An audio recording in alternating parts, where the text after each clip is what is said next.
The heat of the room is intense. You have only been in here for a minute, and already you're sweating. It won't be long before the sweltering waves from the blaze take a toll on you.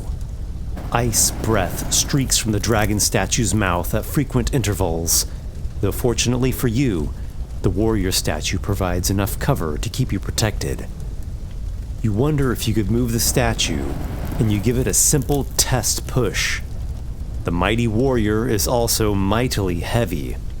Even if you weren't injured, you think your chances of pushing such a heavy sculpture would be low. You wonder if the pyramid-shaped object on the pedestal has something to do with this chamber. With the icy blasts coming so frequently, it would be a mad dash to run over, grab it up, and run back behind the cover of the warrior. You might be able to pull it off, but maybe there is a better way. You call your ghostly mage hand to your side, then send it across the room widthwise and grasp at the object. The hand scoops up the pyramid in its palm, and with much straining and wobbling, barely manages to float it over to you. You take it from the mage hand, wait for the next ice breath to pass, then dart out of the room. The air in the gallery hits you like a winter cold front compared to the oven-like interior of the statue room. You doubt you could have spent much longer in there. Another blast of ice shoots through the open door and right past your shoulder. You leap over and slam the door shut. The time passes without the sound of any more dragon attacks. Wiping the sweat from your brow, you sit to look at the pyramid. The object is crafted from a single piece of stone and features tiny etched grooves such that it actually resembles a pyramid from the desert lands far across the ocean. It's well crafted, though bears nothing that strikes you in particular. No writing, no symbols, no embellishments. You scrutinize it closely for a couple of minutes. No, there's nothing to it. At least nothing that you can tell. You wonder if this tiny pyramid might be the second item required by the metal statue in the armory, as one of its hands was made to receive the copper key, while the other is still a mystery.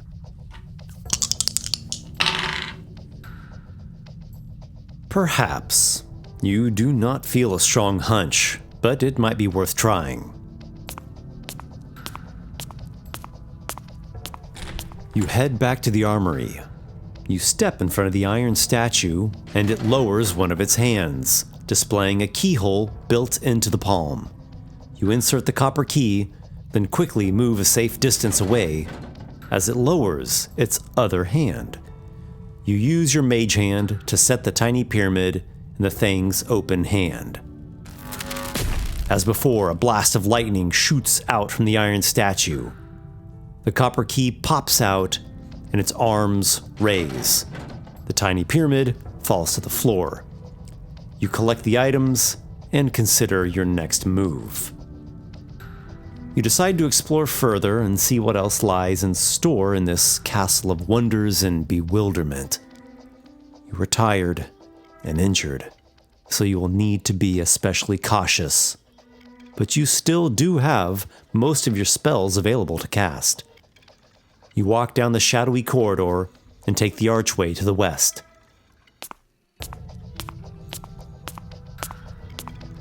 The well room is quiet, except for a slight creaking whenever the bucket sways on its rope. You walk past the well and head down the stairs leading farther west. You enter a small and pleasant room, a wine cellar. There is a small table with candles that seem to be imbued with the same simple light effect as the various ever-burning sconces throughout the castle. There are a few wine barrels and a rather large number of glass bottles of wine, the sort of drink only noble folk can afford. Zdravno must have spent a good amount of money amassing this wine collection. Nothing immediately stands out about this room, though evermore it makes you wish your circumstances were different. If only you and Zdravno were here, enjoying a long-winded conversation about arcane mysteries, over cups of fine wine. You sigh and look at Lucia, who has been skittishly following you most everywhere you go. She gives a slow blink, as though sharing the sentiment. To the west, there is another archway that leads to a descending corridor. This time, it is not so much a stairway, but rather a natural tunnel with a sloping stone floor. You move through this cave-like passageway, which gets a bit dimmer as you go. You hear the sound of falling water, reverberating from somewhere farther down. The tunnel bends as it slopes downward, then opens to a cave with a high ceiling, whose dome apexes at more than 60 feet up. A waterfall sprouts from a wide crevice near the ceiling and spills down into a natural cave pool about 70 or 80 feet across. This cavernous room is roughly circular in shape, and though it does have some manner of ambient lighting glittering from the ceiling, the illumination here is dim. There does not appear to be any other tunnels or exits in the cave, but it's hard to discern due to the dimness and the complexity of textures of the stone walls. As far as you can see, there is nowhere to go from here except back up the tunnel. You ask Lucia if there is anything here that might help you locate Zdravno.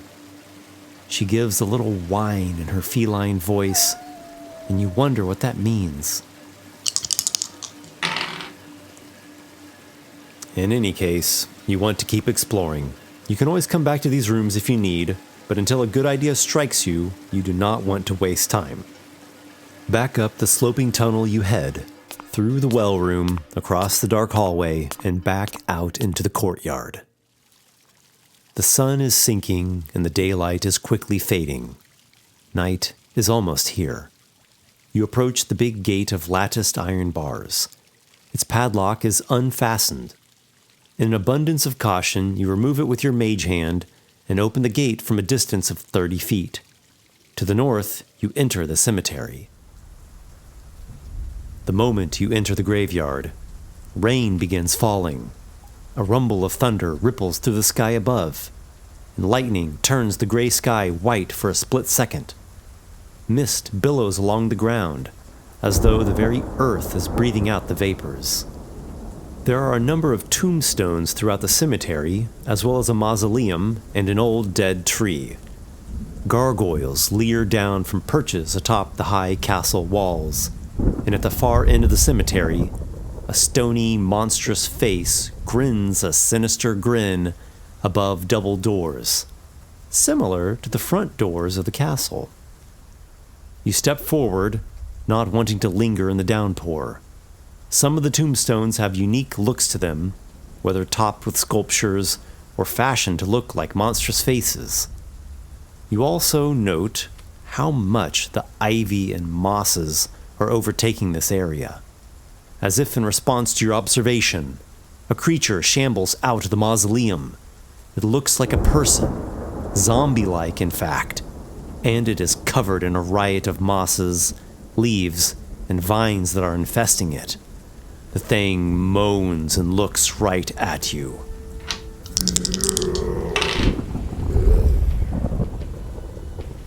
The shambler is about 30 feet away from you and seems to move slightly slower than you do. You point your wand at it and utter an arcane phrase that chills your lips. A ray of frost streaks from the tip of your wand and strikes the monster. The thing's movement slows down from the coating of ice. You back up as the creature pursues you with some difficulty. Your hope is to keep the thing at bay with your ice magic. Again, you cast. Though you have to stop to focus on spellcasting, you resume your steps, circling around and deftly outmaneuvering the creature, due to it being slowed from the frost. The thing groans a horrid groan. Vine tendrils along its body quiver in their instinct to reach out and grasp living prey. You attack once more. Your mobile assault of icy blasts is working. You dread what might happen if the thing gets close enough to send its vines out to grasp you, but thus far your tactic has proven mightily effective. Again, you shoot a ray of white-blue magic. The plant-infested zombie lets out another haggard groan, this time nearly a roar, an aggravated and frustrated one at that. Instead of continuing with its futile chase, it turns and shambles in the direction of the mausoleum whence it came, slowed though its steps are. It is difficult for you to tell exactly how wounded the thing is. You seem to have thwarted it. Seeing as how you plan to search about this area, you are loath to leave this threat active. You still can make a shot against the thing, which is now about 60 feet away from you and somewhat blocked by tombstones. The ray crashes into the monster once more. Its stride hobbles. A few of its leaves shrivel and wilt from its grotesque body. The thing presses on, reaches the mausoleum, and climbs back inside. Your lips and fingertips are numb and tingling from so many castings of the cold magic.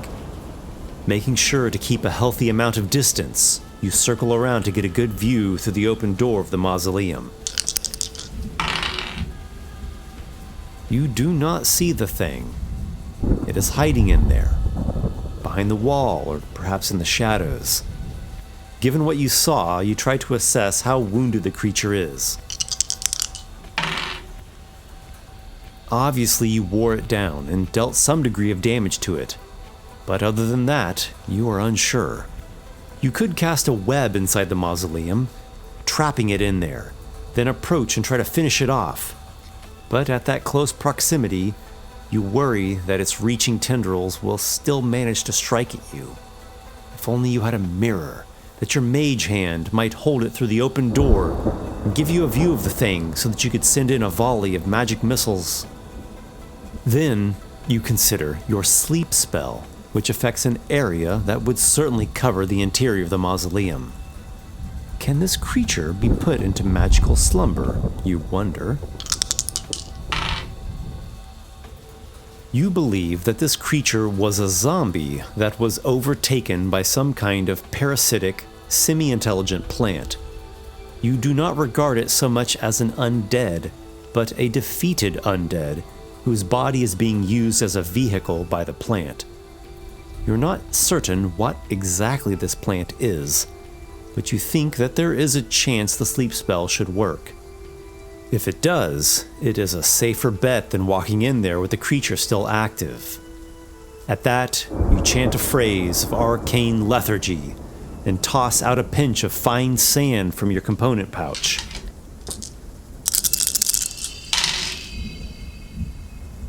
You hear the thud of the thing slumping to the ground. The top of its head comes into view, there through the opening. Without wasting any time, you go forward, up the few steps into the unconscious monster. At this closeness, indeed, you can see how the viney plant has overtaken the zombie's body, inside and out. You take hold of its tendrils and pull it out of the mausoleum and down the steps.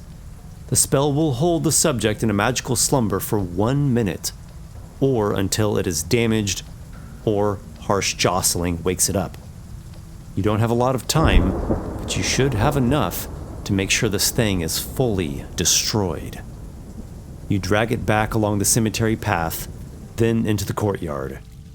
Curiously, when you come into the peaceful and flowery courtyard, the rain stops. You pull the sleeping thing toward the east and open the door to the statue room. The handle is warm to the touch. The blaze immediately strikes you with its intense heat. Into the mighty flames you shove the slumbering thing. The fire hisses over its rain-dampened body. The leaves and vines sizzle.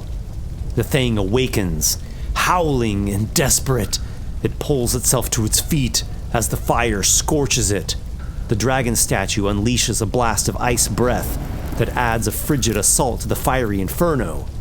The plant zombie reaches for you Its tendrils move to grasp out in your direction, but they fall short, and the thing collapses to the floor of the statue room. The flames roast it, blackening its grotesque body and sending up the most putrid-smelling smoke. You cough and wave away the fumes as you back off from the fire. Lucia is there, lurking in the flowers, with her eyes bugging wide as two moons. The horrid thing has been thoroughly slain. Back to the cemetery you go, your senses buzzing and your heart cantering. The rain resumes when you enter here. It seems this is the way it will be, and you resolve to look about the graves now, then dry yourself later. The assortment of tombstones is morbidly fascinating. One is fashioned as a monster head, and the back of it reads, Uncle Casimir, truly a monster, caught red-handed with a cleaver in the kitchen. Another tombstone features a skull with bony fingers wrapping around its sides. Its inscription reads, I was hiding back here the whole time. One has a beautiful angel statue atop it. Vernon Clavstaya, may Illus keep us. One has a sculpted falcon, and it reads, How I long to see you again. Another, Britta von Dora, taken from us before her time. May the divine rest her soul. And another still, Give me wine, and I shall grow. You step inside the mausoleum, and with a quick moment of inspection, you see that only 3 of the burial vaults are occupied. 2 have the grandparents of Zdravno, Radek Koyos-de-Vest and Maria Koyos-de-Vesta. The 3rd and most recent interment reads, Here lies Frau, who died bravely whilst installing the Slinker. What in the world could the Slinker be? Back outside, the gnarled tree seems to you not fully dead yet, and still hanging on to a tiny strand of life. The head above the double doors glares down at you with a crazed expression. You call out to it, but it does not speak. You are concerned about another magical trap, so you do not get too close. Your desire to be cautious wins out, and you return to the courtyard to perform a detect magic ritual. In this serene space, you prepare to perform your arcane ritual. Before doing so, you use your prestidigitation to dry out your clothes and belongings by way of continual gusts of air. You even stand near the open door of the statue room to let the heat warm you up. The plant-infested zombie is well on its way to becoming charcoal. The odor is repulsive, so you alleviate that as best you can with your prestidigitation as well. Of all the spells that Zdravno has taught you, this one is by far your favorite. You have cast it far more than any other, and the extents of its creative applications are nearly endless.